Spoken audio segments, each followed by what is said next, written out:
So thank you for tuning in to OUM Cast, and today we are very, very honored to have with us a guest from the Institute of Teaching and Learning Assessment, or ITLA, yang bagi Professor Dr. Syahri Abdul Hamid. Thank you, Prof, for sharing your time with us. Okay, thank you for inviting me to here today. Okay, now, Prof is actually going to share with us on tutorials, face-to-face tutorials. Mm-hmm. Okay, but before we do that, before we delve into the world of tutorial, Prof, can you just share with us the roles and functions of ITLA? Okay. ITLA acronym for Institute of Teaching and Learning Advancement. Teaching and Learning Advancement.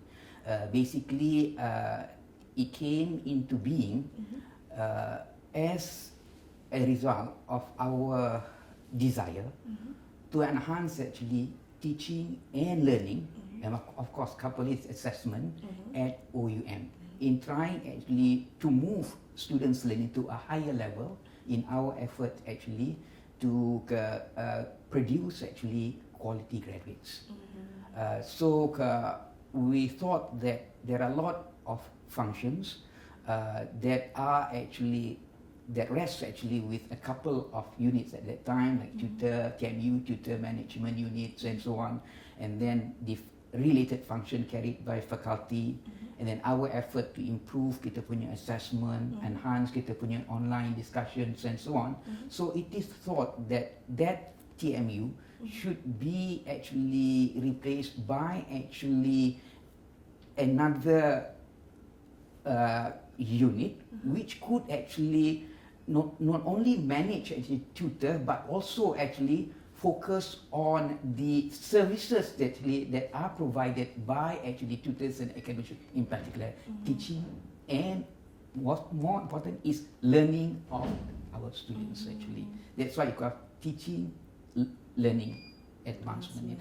Implied in it also focus on enhancing our assessment methods to ensure that students actually are brought to higher levels of learning. So it's a centralized body within OUM. Within OUM. Okay, Prof. I'm guessing, well, this falls under ITLA, tutorials, face-to-face tutorials, and all that. And I'm sure this is a question that is one of the students' favorite, and I'm sure you've heard of this question again and again. So, Prof, for the last time, perhaps can you share with us why are there only 4 tutorials in OUM? Okay. Why 4? You could have also asked why 5 next time. Okay. Alright. You know that actually to start off, the way that we deliver our program is far different from the way that it is delivered in a traditional setting. In a traditional setting, our lectures are delivered actually wholly face-to-face. We call them lectures. Now, to begin with, our course, the courses that we offer are equivalent, similar to the courses that offer other universities. In other universities actually, 3 credit hours is delivered actually as lectures, packed in 42 hours of lecture per semester, or 3 hours of lecture per week for 14 weeks. The students, students could afford to spend that time because they are in campus. So when we start actually to offer actually to the working adults, those people who have been actually with OUM earlier have also been actually teaching, had extensive experience at the traditional universities, and have been teaching to adults in their respective universities. We see that adults, working people, they could not afford, they could not afford actually to spend 42 hours of their time sitting in classes, actually hearing lectures. So we look at the practices of other open universities all over the world, and we came with the idea of a blended mode of learning. You see, many people are aware of our blended mode of learning. You have actually a blend of 3 modes of delivery: self-managed learning, face-to-face sessions and the online sessions. Now, out of these three, the most important philosophically is actually self-managed learning. Self-managed learning, because actually we empower actually our students to learn. They could not afford actually to spend that time, that much of a time like students in the traditional universities. So we empower them actually to schedule their own learning. And that's why we have that self-managed learning. We facilitate them actually to study and on their own by providing actually support, and very important the learning materials. Now, this is the self-managed learning is the central mode. We give them material, we provide them the support, they manage their learning. That module that we gave to them, the main one is module, is basically written in a manner in which actually lectures are delivered. They read that. They can interact with the materials to learn. Now, we have another two modes. Those two modes are simply complementary modes to support actually self-managed learning. We thought in the very beginning, in our culture, self-learning by itself to many is not complete. So actually we support them with face-to-face session. We thought that 5 sessions would be good, because as a working adult, probably with social commitment, family commitment, and other commitments and so on, they could not actually afford actually to spend all their weekends actually for study. So we came with the idea of having them to come for the face-to-face session on alternate weekends. Thus, in a 14-week sessions, we thought that the 10 would be right. They come alternately.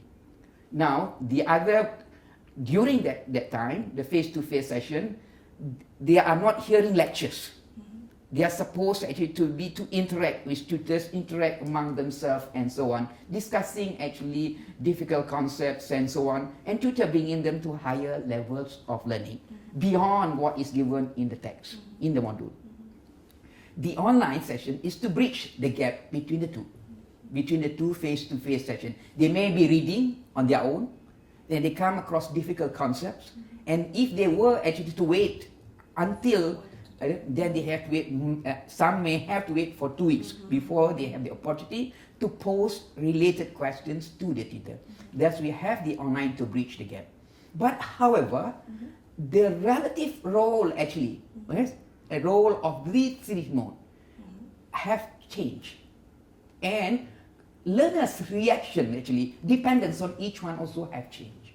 In our system, unlike the traditional one, the attendance at the face-to-face session is not compulsory. They may opt not to attend the face-to-face session if they think that actually they can make do with just the self-managed learning. If actually the content of the module, the stated learning outcome could be achieved actually by them reading it on their own, so well and good. So over the period, you see that more and more people actually are relying actually on the self-managed learning relative more. And the participation in the face-to-face session has been decreasing. There is such a trend. And it becomes actually a little bit costly. I'm not saying that we are giving cost concession, but I go to that, the savings that is generated as a result of reducing from 5 to 4. After all, they are not attending. Why not channel these resources and actually enhance actually our self-managed learning? Enhance our other modes, the online session. The online session was a good session that actually also complementing this independent very much, because they study on their own, and then they get to participate in online discussion with a larger community of learners. And in some places, we have actually difficulty in getting actually qualified, experienced tutors and so on. So you have noticed actually our face-to-face, our online session, the philosophy of it also has changed over time. Initially, just like I said, that online session is to bridge the gap between between two face-to-face sessions. But however, now the online session is playing a greater role actually in enhancing learning by students. You imagine, for example, in remote area, like for the Sandakan and so on, there is a lack of actually qualified and experienced tutors and so on. Now, by having this decoupling, the online session from the face-to-face session, we are pulling actually students from different areas and making available actually to them subject matter expert from anywhere in the country.